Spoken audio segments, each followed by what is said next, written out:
Impeachment complaint kay Vice President Sara Duterte umusad na.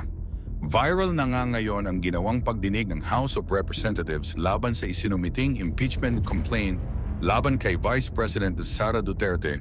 Ngayon lamang lumabas ang resulta ng botohan ng mga kongresista sa HOR at nakakuha ng mahigit 153 boto. Ibig sabihin nito ay didiretsyo na sa Senado ang inihaing impeachment complaint kay VP Sara Duterte. Marami naman ang dismayado sa desisyon na ginawa ng mga kongresista laban sa kay Vice President Duterte. Isa raw itong hakbang upang patahimikin ang mga tumutuligsa sa administrasyon. Marami ang nagtaka kung bakit sobrang bilis ng naganap na pagboto ng mga kongresista.